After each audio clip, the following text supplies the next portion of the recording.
welcome to Aaron and Justin Talk Sequels. Hi, Aaron.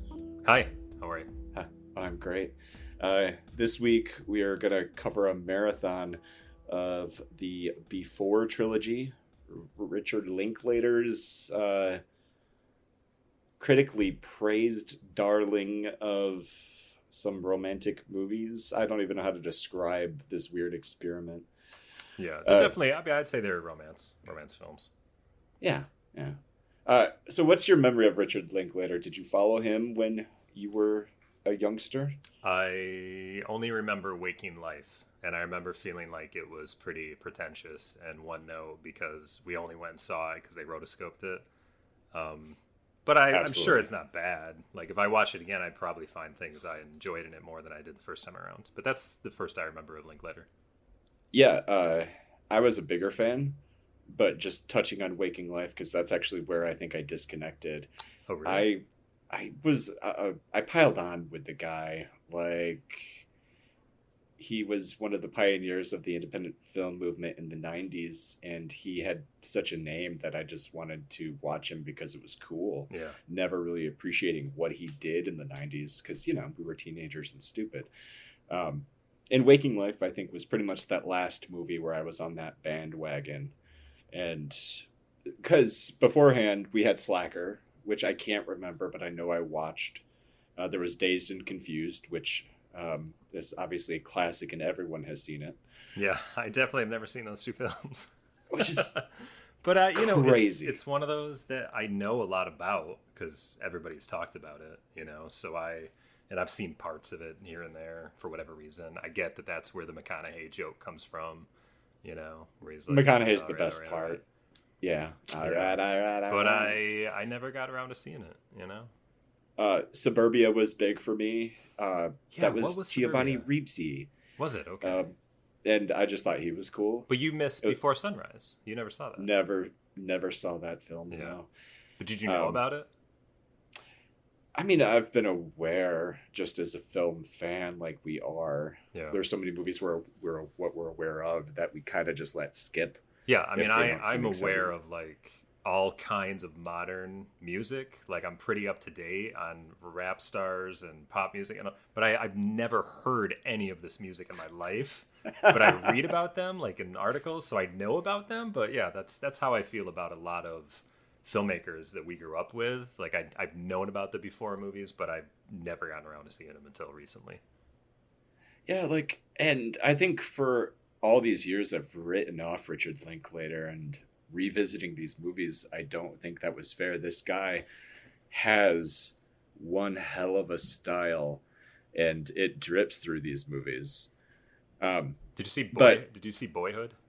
I never did, but Yeah, that was the one movie in his collection that I wanted to touch on because he did something similar. Did you see it? I'm sorry. A friend of mine said it was one of the best films he's seen in maybe 10 years. Like, he just thought it was amazing. I mean, it was nominated for lots and lots of stuff. I think he was nominated for director, best picture, best screenplay. And the same with the Before movies. Before Sunrise was critically praised all over. Yeah, for a guy that's been nominated that many times, and I'd say most people don't really know anything about him. Yeah, and it's my bad because he is still out there and he's still really. Well, it's not our bad. We try, and we are aware, but the general public, it's their bad. I think. Yes, no, it's my they're bad. missing out. Like, Before Midnight, and Boyhood, like back to back, 13, 14, so many nominations. Has he been anywhere since then? Not really. What has he done since then? Do you know? Everybody Wants Some. Last Flag Flying. No, I don't know anything about that. Where'd You Go, Bernadette? Yeah, I heard Apollo about 10 and a half, which is upcoming. No idea. And if they happen to want to make another one of these Before movies, that would be 2022. Yes, right, because it's always about 9 years. Yep. Right. Quick, we tried this game out last episode. Oh, God, not this one. I think we could actually pull it off this time. Okay. You have 20 seconds to go through the plot of all three of these movies, can you do it? Sure. I mean, I have not practiced. Spoiler alert. Aaron for has everyone, not practiced. But yeah, you not didn't. much You of a didn't come here spoiler. to not know how these movies end, so it's your fault if you're listening. Yeah, it's absolutely your fault. All right, and I'm gonna hit. Are you ready, sir? I'm ready. All right, and go. Boy meets girl. Boy loses girl. Boy gets a second chance to get girl again. Gets girl. They live happily ever after until reality sets in and they realize it's difficult to be with the same person for years. There you go. That's it. That was pretty good. And that's why I thought it'd be appropriate with these weird movies if we just quickly covered the plot over the course of the three movies now and kind of just get into the nuances. Yeah. As they pop up. Because you know what? There's a lot of conversations. And I watched Before Sunrise maybe a month ago. I watched Before Sunset maybe 2 or 3 weeks ago. And then I watched Before Midnight last night.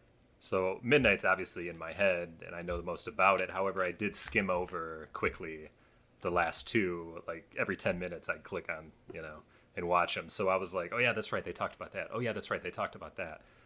So I think we can jump in when we have something profound to say about a particular conversation they may have had. But covering them all as one giant film seems to make a lot of sense for this kind of movie franchise.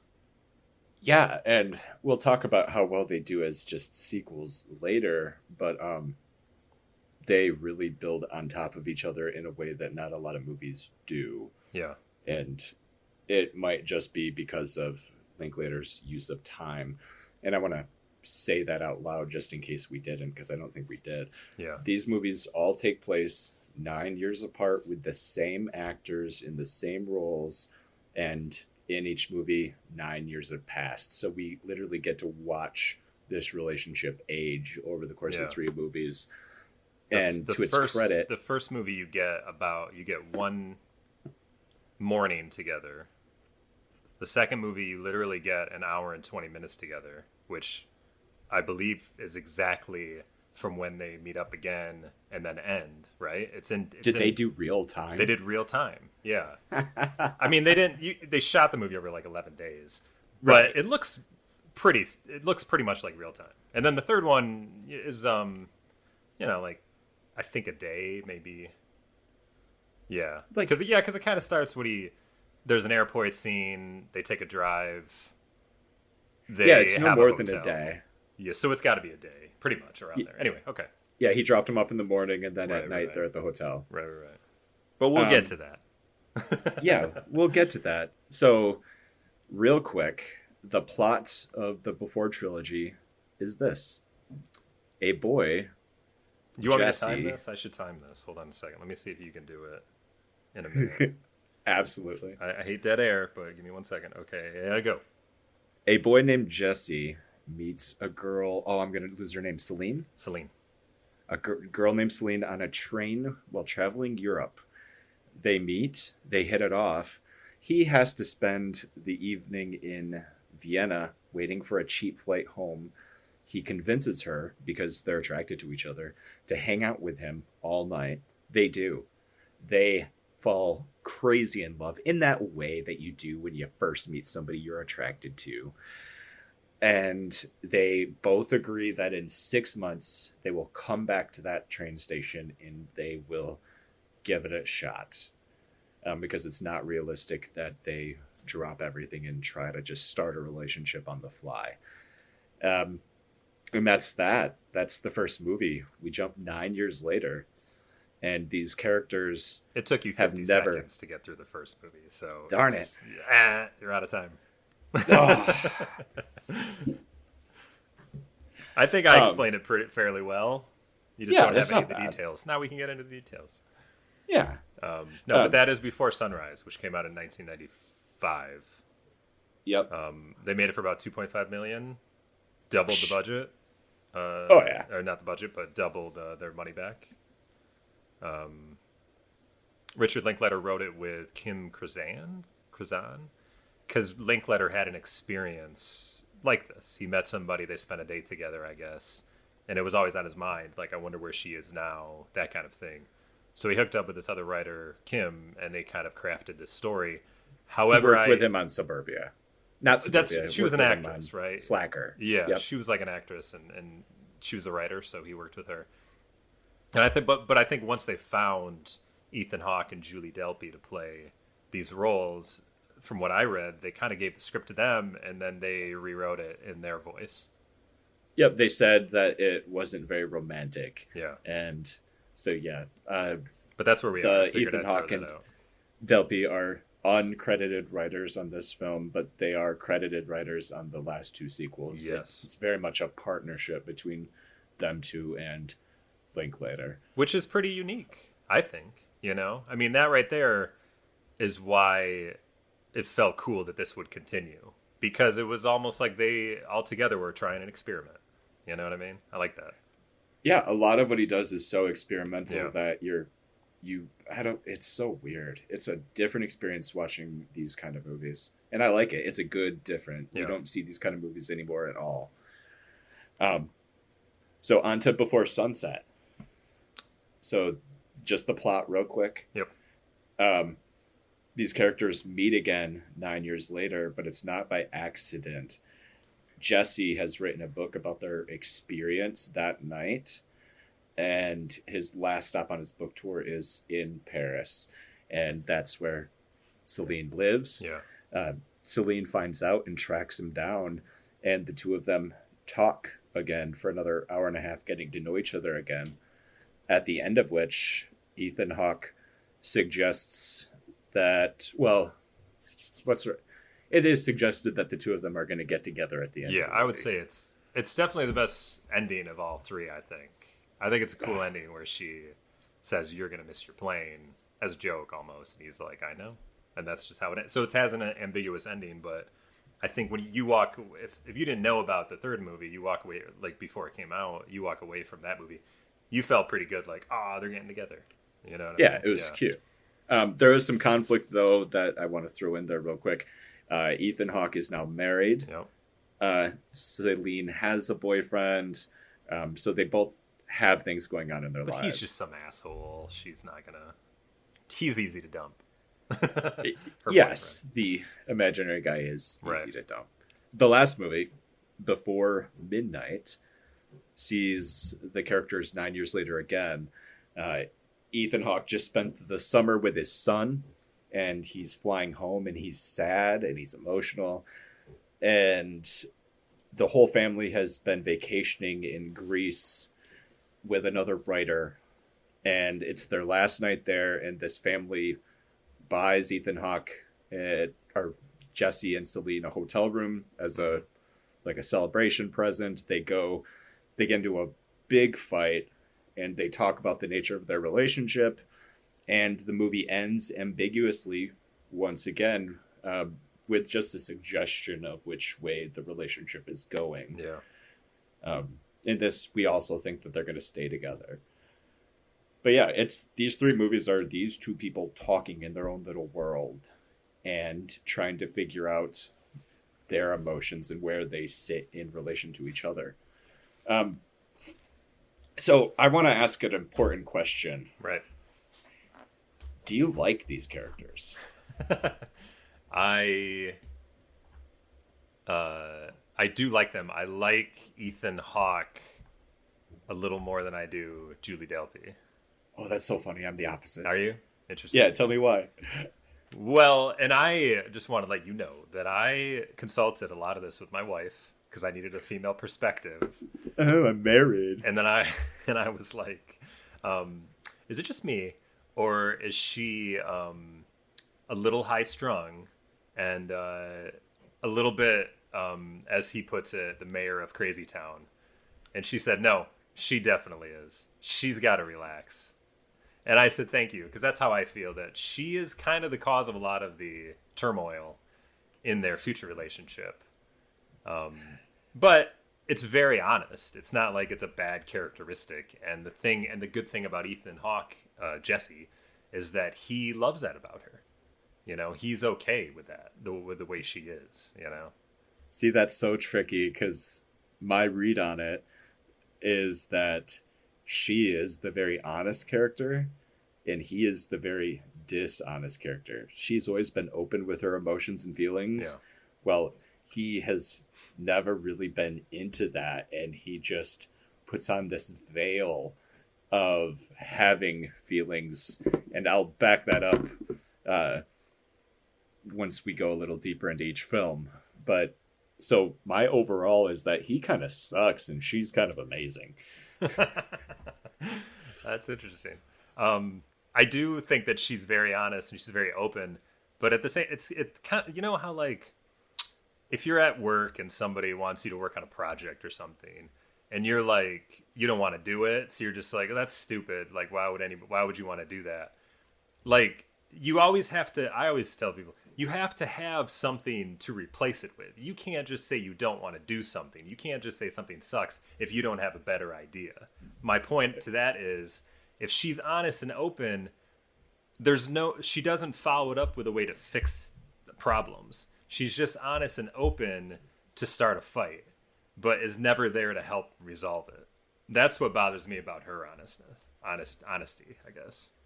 Does that make any sense? Fair. I don't know. She's just emotional, but it's really all it really does is cause problems, but not solutions. So before Sunrise, you started touching on it. Yeah.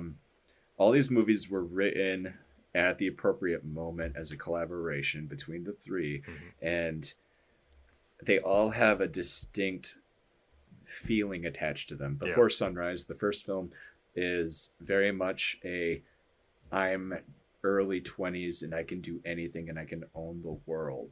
It's also a very early middle 90s grunge film. You know what I mean? Everything about it, how he dresses, how his goatee is, you know what I mean? Like how she dresses, the music that the bar they go to, the poet that they meet on the waterfront, the guys in the play that they meet who want to get them to come to their play, you know, one of them plays a cow or whatever. Like all that to me feels that is the 90s, man. You know what I mean? It absolutely was. And it connected with me pretty deeply. Yeah. I watched all three of these movies last night in a row. That is so amazing. I wish I could have done that. I didn't get done till about 4 a.m. and my goal was to watch the first two last night. And I got through Before Sunrise, and it's a good film, but it is the film that has aged the most. And I was getting bored.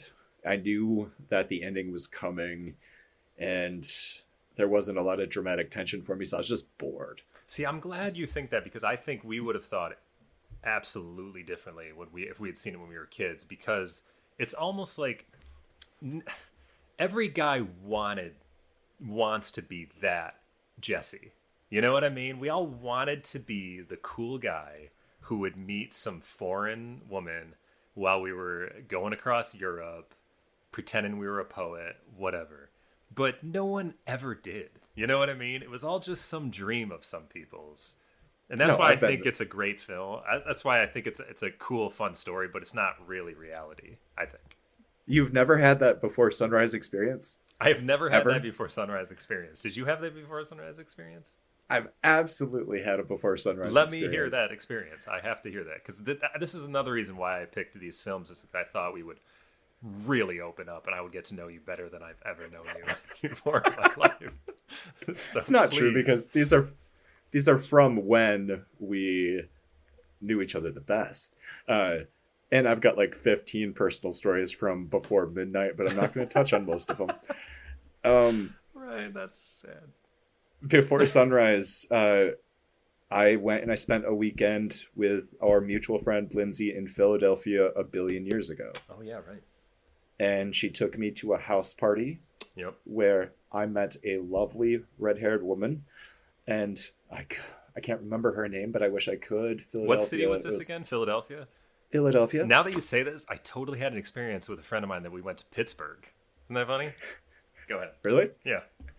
Anyway, we found ourselves on the roof of this apartment building, old brownstone in Philadelphia, and we just hung out there the whole night.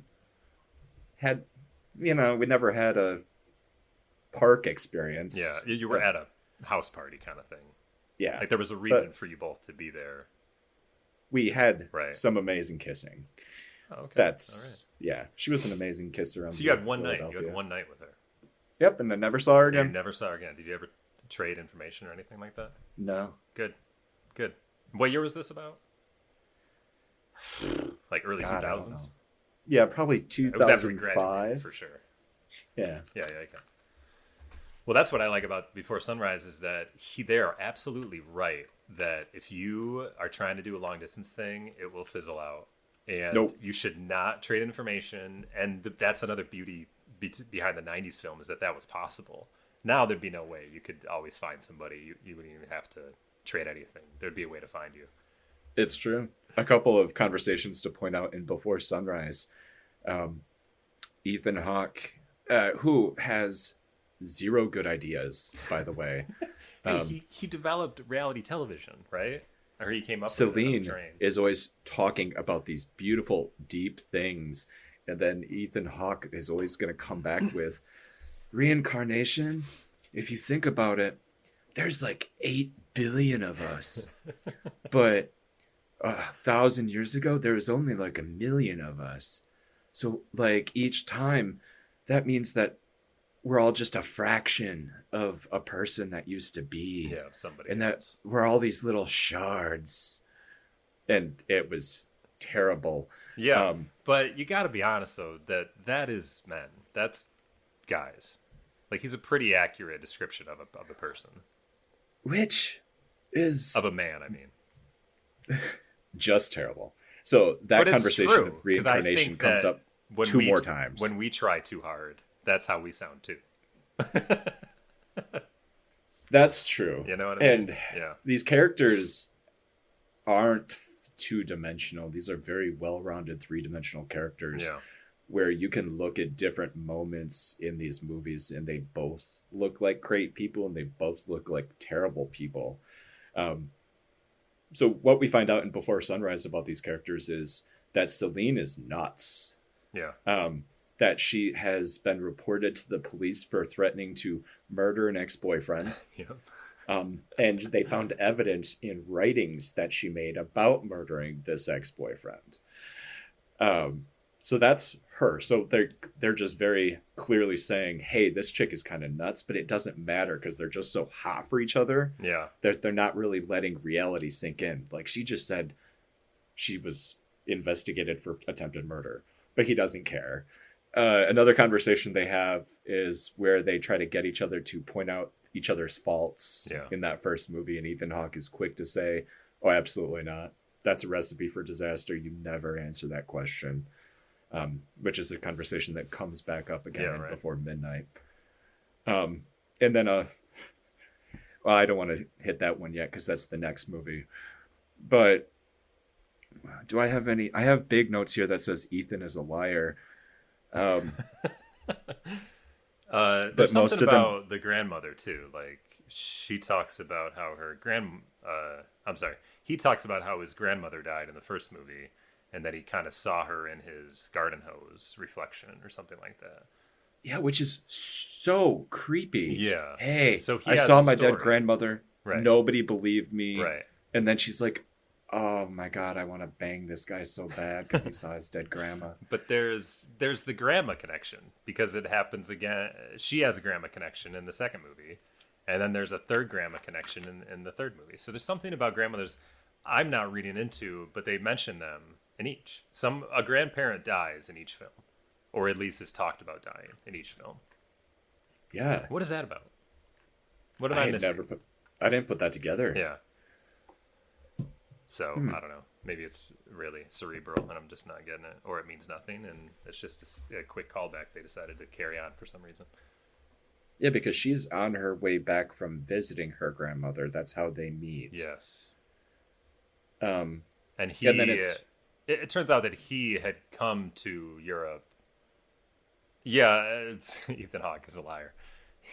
Like he told her why he was there because he's trying to be Hemingway or something. But it turns out that he actually went to see his girlfriend, but she had clearly moved on and broke up with him, and now he's just gonna go home, but he figured he'd bum around for a while. He travels over 1,000 miles to go see a girl that didn't know he was coming. Yeah, that's true. Like, just another way that these characters are deeply flawed in terms of society. So yeah, I really love the concept in the first movie that there is no definition for how long a relationship should last. Mm-hmm. And that a one-day relationship is great, even though they both admitted that they were lying and that they were just normal people that wanted to stay together because that initial attraction to a person is crazy and amazing. I liked how they were deciding not like to leave it at one night. It made it special.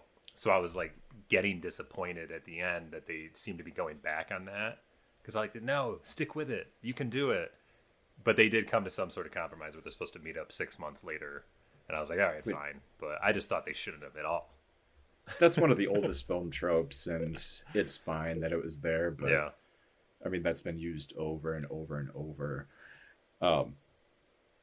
So let's jump on to the next movie. You know what, though? I think that 6 month thing was actually something they probably didn't want to deal with for the next film. You know what I mean? I think that was almost like, oh, I wish we hadn't put that 6 month thing in there. How are we gonna answer that? But then they ended up I can totally see that. Yeah. Yeah, well, all right, let's just jump right into Before Sunset. Yeah, the reason you all came here, right? Because this is a sequel, and that's what we're about, sequels. So, and the sequels are better. To hell with that first movie. So, watching these all in order, I was immediately impressed with how much more I liked Before Sunset and then Before Midnight after that. And it's not because they're better stories, but there was so much more history. We cared more about the characters, and we wanted to see what happened to them in the sequels. Yeah. But Ethan writes a book. It's the first time we really learned that he's an author, I believe. Yeah, I was trying to see if they had really mentioned it before, and he really didn't seem like he knew what he was going to do in the first movie. And I guess it wasn't until this experience he had spending time with Celine that he thought maybe I could write, I guess. I think this isn't his first book. I think this is his first hit. Okay, it's been 9 years, so, I mean, he could have just started writing right after that. Yeah, but he writes a book about their experiences. Last stop is in Paris. Very last day, he's an hour and a half from going to the airport. If he was looking for her, would he just be on his way to the airport? My question is did he write this book to try and find her, or did he write this book because he's a hack and he didn't have any good ideas? And so he's just cribbing completely from his life. What? No, I mean, why else would you write a book? You take things from your life, generally, unless you're like, you found another subject to write about. Well, write a biography. Ethan, throughout the two sequels, spends a lot of time talking about his book ideas when he has the chance. And they are all terrible. And they don't amount to anything. What was one of these ideas where everybody there was one guy who had deja vu all the time. It's a real disease. Right. So like he's in a meeting, he feels like he's just been in that meeting. Man, it's called this. And then there's going to be another guy that has this special power. And guess what? That power is true too. And well, that's a story. That's his story from Before Midnight. And Before Sunset, he has one where he talks to the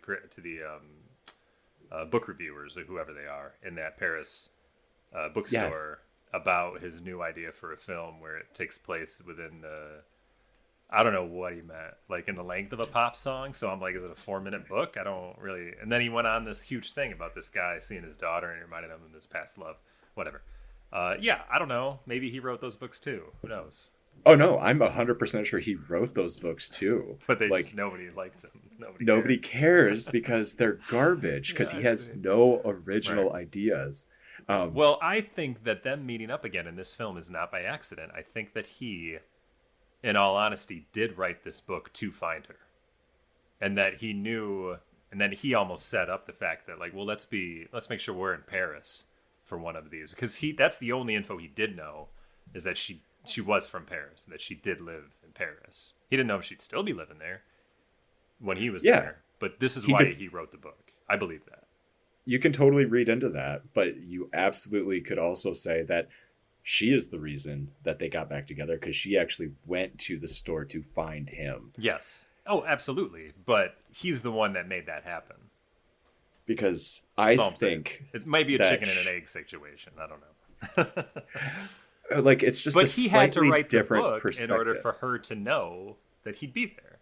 That's true.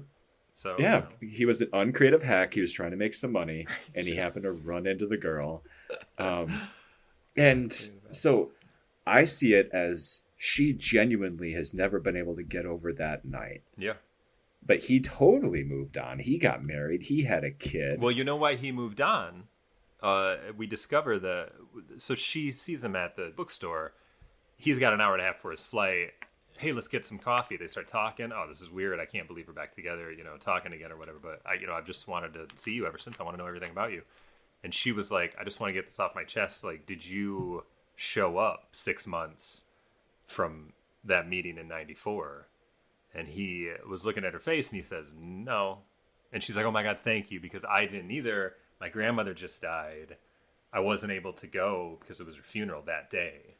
And then it comes out like 5 minutes later that she's like, wait a minute, why didn't you show up? I had a legitimate reason. I really wanted to be there. Why were you there? And then he says, without saying anything, she realizes he did show up.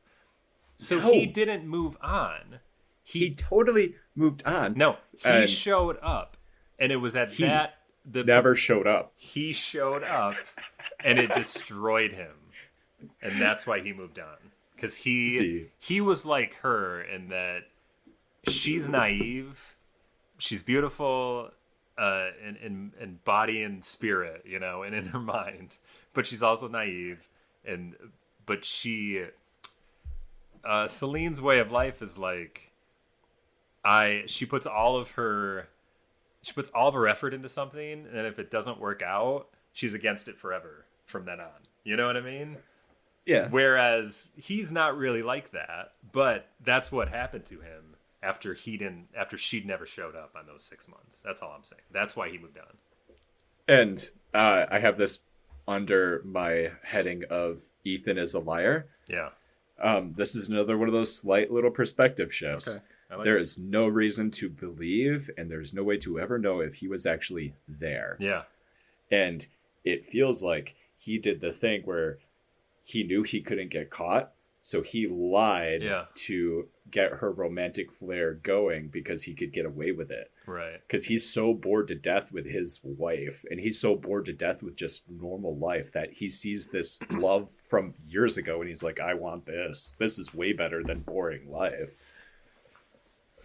Which it's an interesting thought, and you're right in that there's no way it's set up perfectly for him to lie, because he didn't answer. He instead asked her, well, did you show up?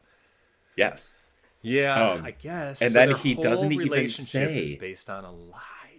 He doesn't say that he went. He made a face. And she and then, well, okay, he didn't say but he had a story to go along with it after she was talking to him. He's just like, yeah, I put up your picture everywhere, I put up signs everywhere, I bummed around here and there.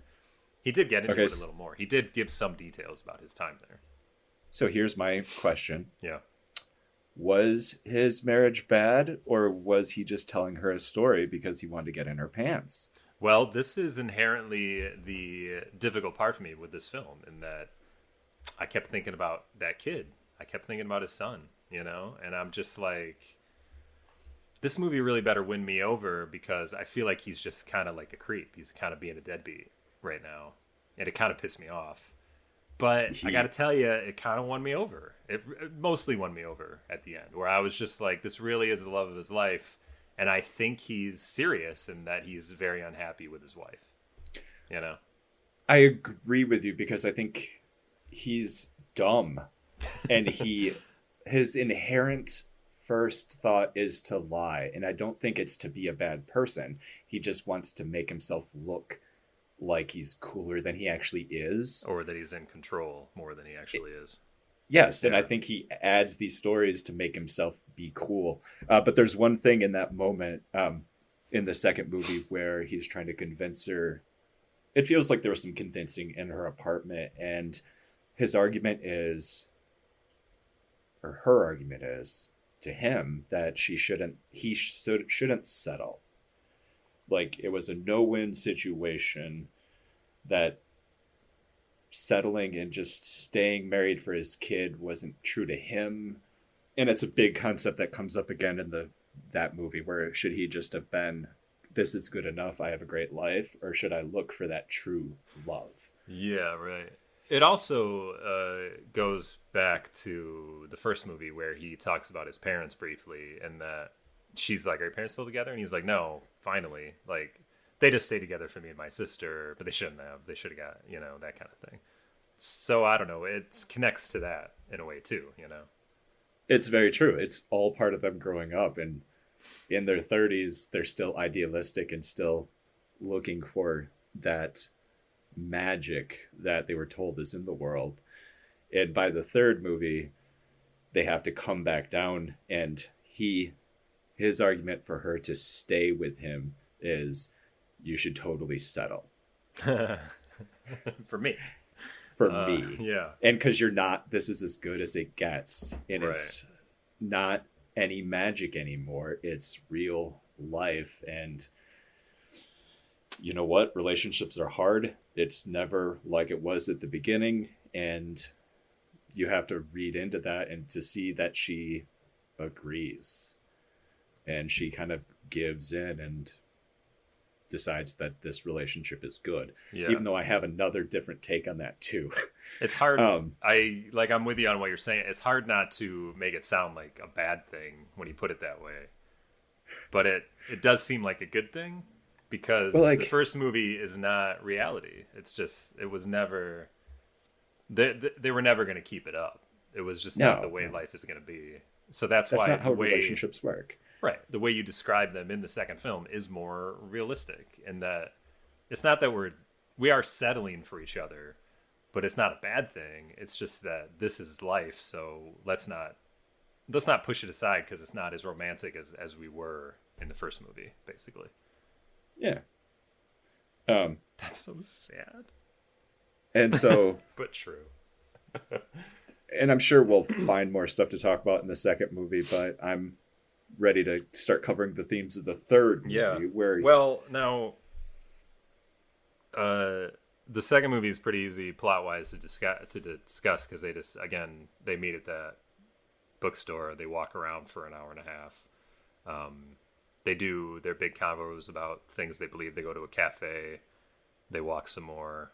And it's not till they're on that boat where they take kind of a touristy thing because he wanted to see it, where it really gets, where he says, I wrote the book for you, and it kind of opens up the floodgates in a little bit. And then when they're in the taxi heading to her house, going to her place is when they really unload. And I think that they finally realize it's now or never. Do you want to be with me or not?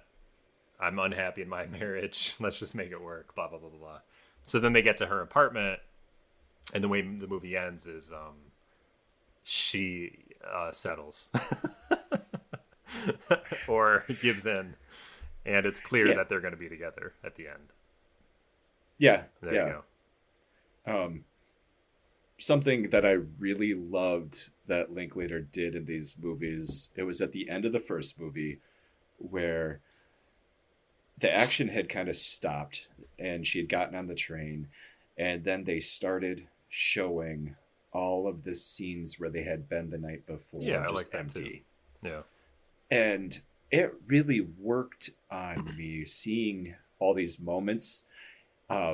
Just without them in there, you felt the loss like it was a memory. It felt like going home from vacation and being sad that you have to go home. He did a good job of building it, and he does it again in either the second or third movie. I noticed it for sure. I can't remember which one it was, but it's just a great move that worked both times. Yeah. Before we touch on the third movie, in terms of his direction style, his camera angles, like the writing stays really consistent through all three movies. Like they talk the same. Yeah. It's the same character. There's not a lot of, you see them grow, but their style of talking, and it's pretty consistent. Like the writing is there. In the second movie, he really changes up his camera angles. You get like there was a really long boom shot that I noticed that just didn't feel like him. Huh? Steadicam shot?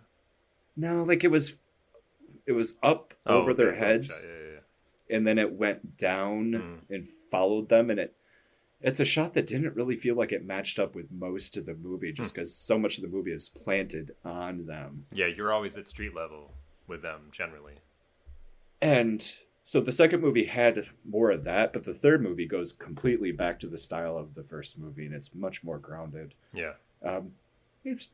I liked watching him progress and seeing those changes. Yeah, I think it's I'd have to, it's it's just the way film looked in '94. Like I feel like it fits right in with any other film of its era. You know what I mean? It just has that grungy look to it, which I always like. I think that looks great. And then when you get to Before Sunset in 2004,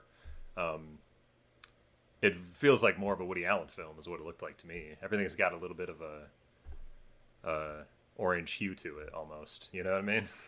I really liked the colors in Before Sunset. Yeah. I didn't expect it to pop as much. Like that first shot in that movie where you're on the train and you're watching somebody and all the windows are open and you see the whole outside. It was just cool. Yeah. So third movie. Yeah. Before Midnight. And Ethan Hawke is even more famous as a writer than ever because he's published another book. No, he's published 2 more books. I can't remember. But he published a second book based on the second movie because he's so original that he once again had a big hit off of just his personal life. Well, maybe fans were clamoring for a continuation of whoever his characters are. The same way these fans probably wanted another continuation of the Before movies, I could see that. Yeah, and he wrote a book called This Time, right? That was the first one. That's what his Before Sunrise is basically. It's This Time. I don't remember what the book was called. It's This Time, and then his sequel to This Time is That Time. I'm telling you, that's what it is. And they live in Paris, but they've been on vacation as a guest of a famous old writer in Greece for 6 weeks. Yep. And it's what I like, remember when I was talking about the issue with Sunset is that I felt like they better win me over because he just seems like an asshole because he's going to cheat on his wife. And I can't stop thinking about the son. I just feel bad for the son in this situation. Well, that's how the third movie starts, is that he's sending his son, or he's in Greece with his son who spent the summer with him because the son lives in Chicago with the mother still. So here he is at the end of the summer putting his son, who's like, 14, 15 now or whatever, on a airplane and sending him away. And it's bothering him because he feels like he's not there for him because he lives in Paris with his wife and 2 little girls. And they have the life of their own. So it's bothering him the same way it bothered me, like when I was watching the second movie. So I'm glad that this is his deal in this one. This is what's bothering him. This is what's getting on his nerves in the third film, is that he feels like he can't be a good father to his son. See, I think it more bothered him that people don't like him. And his son makes it clear that his mom absolutely hates his guts. Well, he asked why, and he doesn't know. The kid doesn't really know. I don't know. But does 9 years later, if 9 years after a marriage where the marriage wasn't working and both people were unhappy, would one of them absolutely hate the other one still? Well, now 9 years later, sounded to me, the way they speak about it a little bit later in the film, is that his marriage did not end right then when he reconnected with Celine. It seems like it went on in secret for a little while after that.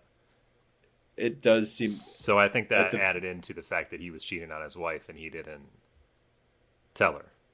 and she was very upset about it, which means that she probably loved him more than he was letting on, It's possible, and that yeah. he was just bored. But And whether you he love someone or was, not, I'm just guessing. You're still angry that somebody's fucking around behind your back. You know what I mean? it's true. So you It's can be true. pissed off even if you don't love them. I don't know. Even 9 years Well, I later. would say, let's say it went on for like 2 years, so it was really only maybe 7. Um, I don't know. because they go, we can talk about the details they uncover Right, over the right. course of the movie. So they say that the it was messy in Yes. getting divorced. Um, that they basically got pregnant with their kids, and on the first time they screwed, Yep. uh, Without a that they condom boarded. is the way she put it. Yeah, So it wasn't like they had that. I mean, they had sex in the first movie, which is yeah, another funny thing that we didn't touch on in Sunset is that she denied it happened. yeah. So Like that funny. was weird. Like Yeah. that was She's like, crazy. that didn't happen. Like she blocked it out of her memory, and then it just turns out later she was lying about it because she didn't. She thought it was too personal of a thing to think about again, or something like that. Anyway, Something that is worth touching on that I almost forgot too. yeah, Um, these people are professionals in their fields. She is a respected whatever she is. Like she's like an yeah, an activist, activist, environmental type things. Yeah, but who actually makes a bunch of money, and yeah, he obviously is doing well with the writing. But we look at their private lives and they're just chaos. Like her apartment right. is bonkers, Yeah, because she does not look like she lives in a good neighborhood. Like there's graffiti all over the side of the wall as the cab is taking them to her yep. house. I'm not too familiar with France. I don't know. Is there a bad neighborhood? I'm sure there's bad neighborhoods everywhere. I'm assuming there's bad Yeah. neighborhoods everywhere. Um, anyway, Well, I she's just wanted living to touch like on that. a single woman in her early 30s. You know, I mean, that felt And that pretty has real. done nothing but continue.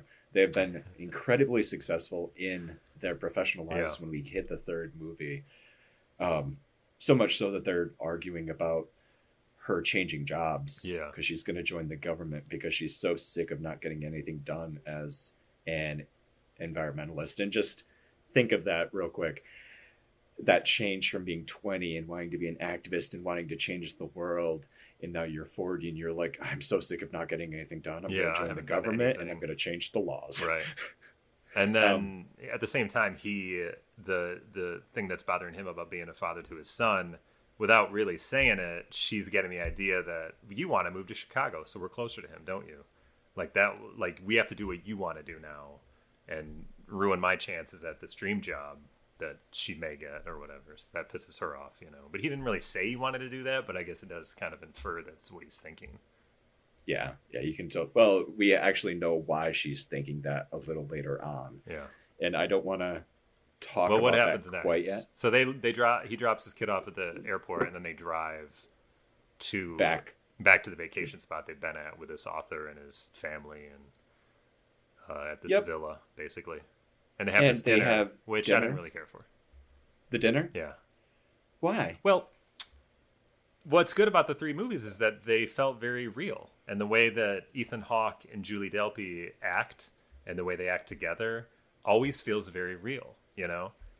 And now this is really the first time where you had a scene where other people had just as much screen time as they did, and it felt less special to me. You know, it felt like any other movie where somebody writes a dinner party scene and everybody's eloquent and everybody has a great story. You know, it just felt, I don't know, it just felt too Fake. easy. It felt fake. Thank you. Thank you. And Yeah. because we are seeing them for the first time in the real world. The Yeah. first two movies, they're in their own little worlds where it's only the two of them, and we see the results of that where they're just like everybody else. They're at a dinner party and they're being fake and they're Right. telling stories and being charming. And yeah, there's a lot of that. Now, I'm And not too familiar with European customs. I know they are definitely more at peace with their bodies and sexuality. So to talk about penises and sex and everything during a dinner party wouldn't really happen as much here in America, but it actually could in Greece, I guess. So maybe I'll give them that much. Maybe that would pop up. artsy writers, I could see it Yeah, popping up, right. like And the pretentious guy, people like Ethan Hawke. the guy who owned the house was a writer, so Yeah, I guess that's true. I guess that could be. I just felt like, I don't know. because the other guy was a writer too. Yeah, everybody's. Yeah, you're right. When you get all these fucking writers together, it just And gets they were obscene. Yeah. And preposterous.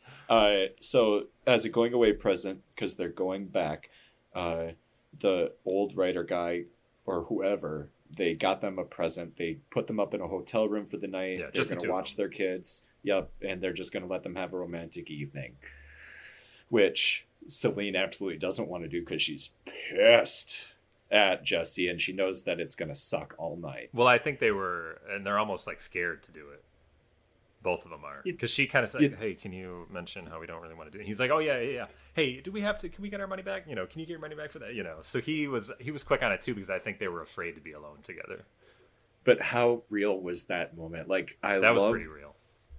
Like everything that they did together reminded me of a real relationship and how you communicate comfortably with just those two.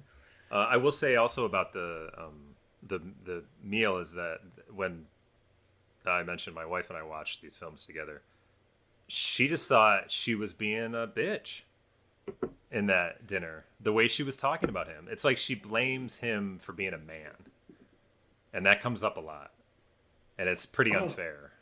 Like she called him out about shit right in front of him, and he took it pretty well, I would say. But I thought it was very unfair. Because she is so sick of his bullshit. Okay, wait. I'm going to jump ahead and just say this plot point. Yeah. Even though you might not think it's a plot point. So at the end of the movie, we really get some details from a big fight they have. And what we learn is that they basically have this fight every single time that kid comes home. And she was ready for this fight. And his son. Yeah, every time that his son goes back to America, he says the exact same stuff and she's ready for it. Thing. Yeah.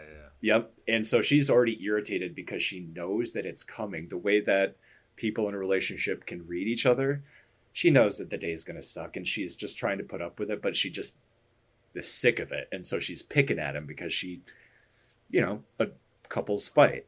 But it's not a new fight. And that's why I feel like at the end, what all we saw was, it felt like the end of the world to the viewer. Mm-hmm. But what we saw was just a very normal couple's fight that they had, and it was over and they made up at the end. Yeah. Like there was never any real threat of them breaking up because that's just how they fight. If that makes sense. Yeah, no, I hear that. Because after the party, they take a walk into town. And it kind of becomes the first two movies again, where they just have some conversations about whatever, and it's nice. And then once they get to the hotel, they try to kind of get it on. Which is super hot. Yeah, right. But it just devolves into this screaming match or yelling match. And she's the mayor of Crazy Town, as he says. And he tries to be rational, but I do hear a lot of... what's the word? Patronizing in his tone, the way he speaks to her about how crazy she is. So I could see how she comes back with a lot of shit on him as well. So, but that's basically what happens, is that they get in this giant argument in this hotel room. Yeah, it's just a normal fight about one thing, but when you're mad, you can't let stuff go and you just start fighting about everything. Yeah. Well, I don't want to get too personal, but I mean... I definitely have arguments when it comes to relationships, but I've never, personally attacked anyone. You know what I mean? Like, in an argument. Like, that's where I feel like it kind of crosses the line with your significant other. When you mean verbally? Well, when you start to, talk about them like they're a piece of shit and they are this way and that way. You know what I mean? Like, we argue about situations and issues and things that we don't agree on. But it's never it's because you're fucking crazy. You know what I mean? Like, that doesn't make me feel like they're going to last. And when it's a pretentious asshole and a crazy lady who are doing the fighting, I think that's potentially the stuff you would hear. That's possible. It's definitely not, it's like no, it just feels like a real relationship. So hard because that's not my relationship, but I do understand that people have that. Yeah, You yeah. know, yeah. I never had that, just to be clear. Okay. But no, when you're picking apart the pieces, again, they're so well rounded where you can't call these people good or you can't call them bad 100%. They're just real people They're that make real mistakes. people. And that's such a delight, and it's such good writing. There's a reason these movies are all awarded or nominated for best writing. And this movie's probably not for everybody. Like, a lot of people probably see these two white people, you know, middle class white people arguing about shit, and they just think it's ridiculous. You know, so not everybody probably likes this movie, but I think to a certain amount of people, like, they see parts of themselves in these people, and that's why they feel like pretty genuine. All these films, you know. Like, the way I see it is marriage, relationships, and they never got married, which bothered me. They never got married, and that is another thing that just came out.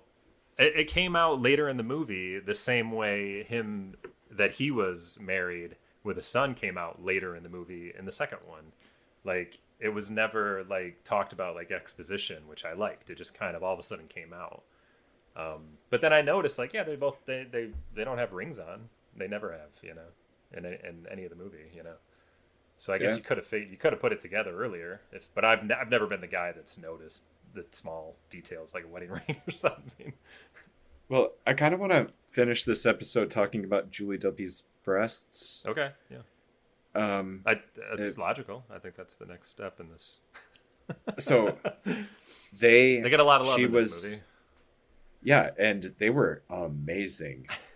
She was what, 40 something? Yeah, she's probably 40, 42, something like that. And these are some of the best, maybe the best older breasts that I've ever seen in my entire life. Older. Way to go. So funny. But I absolutely would bet you money that she fought for them to be in there. Yeah. Because she has no nudity in the other two films. It's just all of a sudden there's nudity here. Like, I think this movie could have had her completely clothed and nobody would have thought anything of it. It didn't need it, right? Instead, we get this scene where they're having a fight and she is topless and it's absolutely not sexual. No. But you know what? There are other films. It to me, it felt like a trope. Not in a bad way. Yeah. Because there are other films where a woman is half naked in an argument. And I only have one example, but I know there's been more. Robert Altman's Shortcuts. Did you ever see that? Oh, no. And nobody else has, so that's not a trope. It's a trope. It's Matthew Modine and Julianne Moore. And Julianne Moore is bottomless in the whole fight that they have together. Really? Yeah. Just right in your face the whole time. So it's not the first time I saw some woman half naked having an argument in a film. That's all I'm saying. I just like that it wasn't meant to be sexualizing, that it was just meant to show two people and, you know, or you're having an argument and it's supposed to be sexy time, but it's not sexy. It's just two people having an argument. I think it might be a trope in that I don't know. I feel like people just kind of like, if it's not sexual, you kind of just cover up a little, right? You don't just leave it all hanging out. I've been that mad. Like, I've definitely been in fights where you're that mad, where you're not paying any attention and you're just arguing and you're motioning. Interesting. That's pretty funny. Yeah. Like, she goes to answer the phone. And she's just like, oh, I don't need to put. But I'm just like, I just feel like normal people would be like, oh, let me throw my robe on or something and then go do it. You know what I mean? So that's why it feels like it's more of a movie. It's more of a movie trope.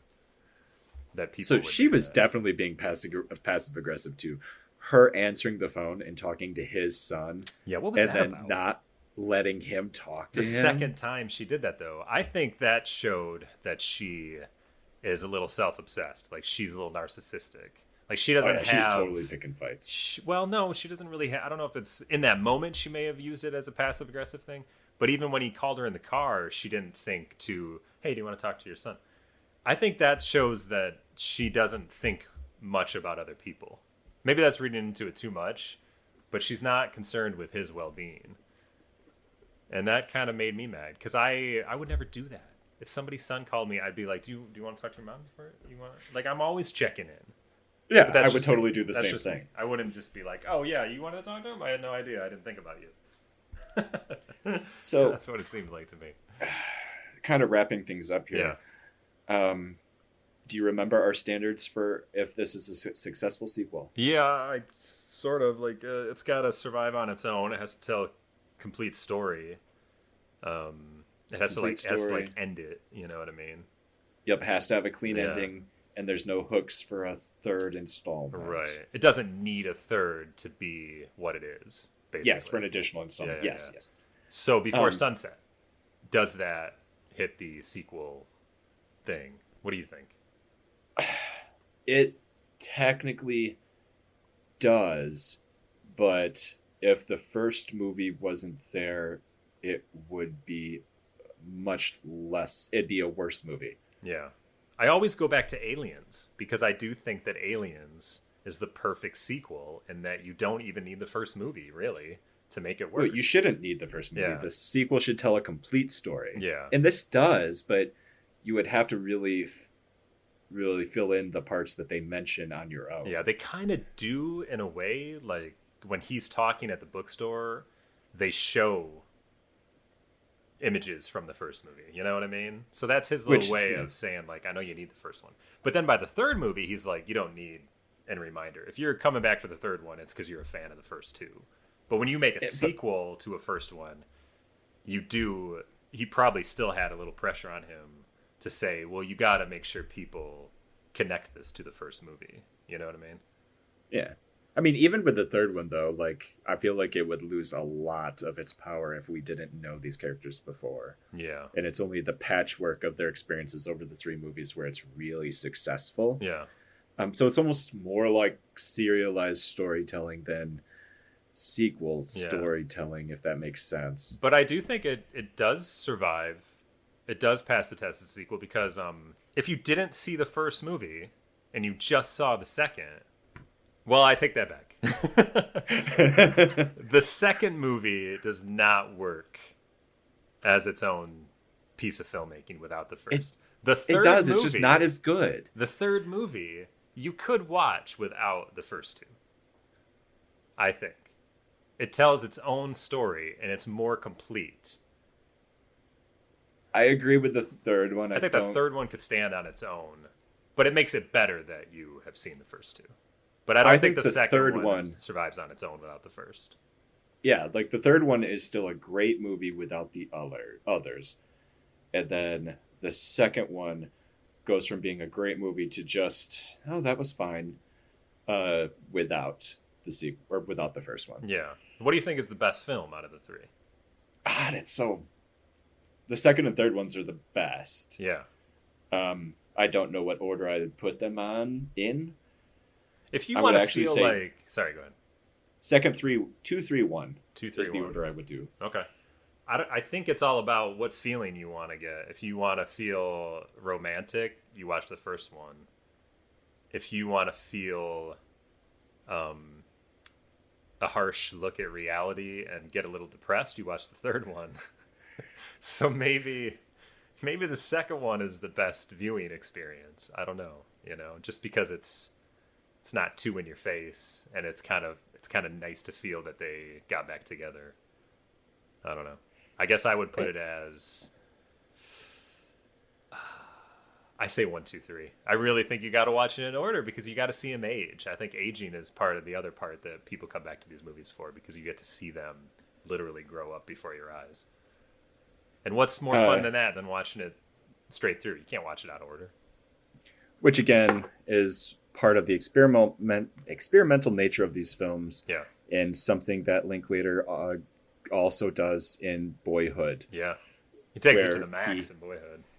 Yep. It was a movie shot over 12 years, starting in 2001, ending in 2013. And so in the course of one movie, we see a lot of what he tries to do over 3 movies where we actually see the actors age, and it's insane. Yeah. Is he doing also something starring now, Ethan Hawke? Huh? Also starring Ethan Hawke, you said, yeah. Is he doing anything now, you think? What's his next experiment? Yeah. His next one was, well, he's got to be. I just mean like maybe it's not even his announced next film. Maybe he's doing some sort of experiment we don't know about right now. Do you know the title of his first movie? And he probably is. You're right. No, I don't. The title of his first movie is It's impossible to learn to plow by reading books. It's impossible to learn to plow? Yeah, by reading books. Okay. And what year was that? It's available as a feature on the Slacker Criterion. Okay. What year did he start making films? 1988 was his first feature. He was up there with a lot of other guys. So what's his? Do you have his filmography pulled up there? Yeah. What is it? So we've got that one. Yep. And then he hits it big in 1990 with Slacker. And then 3 years later, he does Dazed and Confused, which is huge. Then he does Before Sunrise, which is also huge. Suburbia is a dip. And then his first studio film is the 1998 film The Newton Boys. Oh my God, that's right. Which I'm pretty sure we saw in theaters too. That is a paycheck film. I mean, it was fun, but that guy doing that kind of movie, that's for like I'll do one for you if you let me do one kind of thing, you know. I actually think he was beyond that at that point. I don't know what that was, because he immediately does Waking Life in a movie called Tape. I don't remember Tape. I don't remember. And then he does School of Rock. Yeah, so now that was the hit. That was his biggest hit, definitely. Dazed and Confused was his biggest hit. Yeah, but I just think, I mean, it's what made Jack Black, you know, a star. I've never seen it. You never saw School of Rock? It was really good. I mean, that is a basic film. Like that is how you make a movie. It's nothing special, like as far as an independent film goes. It's just, but it's a funny movie. It's really good. Did you see his Bad News Bears? Because he is the one who directed the reboot. No, I have no idea about that. I saw it. It was good, but it wasn't as good as the original, obviously. Right. Well, the first is so funny that like it's so like wild, and the kids are swearing and like saying slurs and shit, and it's so like you wouldn't make that movie nowadays, or you can't even show your kids that movie nowadays, or they're just like, what did you say? I don't know. Yeah, it's true. But I haven't seen many of these others. I never saw Fast Food Nation. Oh. A Scanner Darkly, I haven't seen, but I've heard all about that. I feel like I may have seen that, but I don't know. It was his next Rotoscope film. Yeah. And then Me and Orson Welles, which I haven't heard of. There was a couple Orson Welles films that came out around the same time. I don't know if that's the one I'm thinking of, but I did see one of them. He did Bernie, which I only remember the poster, with Jack Black. Oh, I did see that. Yeah. I did see that. That's all right. So I have no idea if it's good. He's like a serial killer or something. Boyhood, Everybody Wants Some, Last Flag Flying. Where'd You Go, Bernadette, which I think is a musical adaptation. Was that with Cate Blanchett?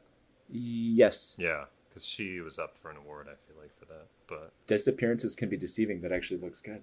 And then his upcoming project is called Apollo 10.5. That's an awful title. What the fuck is that about? Part live action, part rotoscope. Jesus. And his next one after that is 9/11.5. Okay, like, did you hear about the movie where it's Robert Pattinson and some girl and it's a romance and it takes place the day before 9/11? No, I didn't know. I saw this movie in theaters on a first date with Julie, and the movie ends with him, Robert Pattinson, up in his dad's office talking about how he met a girl and he's in love, and then they zoom out and it's 9/11 and the plane. It's the morning of. Oh no! And then it kind of just ends. But he could totally make a movie about two people meeting and falling in love on 9/11, just walking the streets of New York. That is some shit. That's fair, because it was not a good movie, and this was during the Twilight times when all of his movies were bad. Right. That's a good note to end on. This is Justin. This is Aaron. Thank you for tuning in to Aaron and Justin Talk Sequels. Be sure to check out next week. Oh yeah, check us out next week. But also, we could use some reviews on iTunes, one of the only places where you can review a podcast. And follow us on social media. It's out there. But anyway, thanks for tuning in, and we'll see you next week.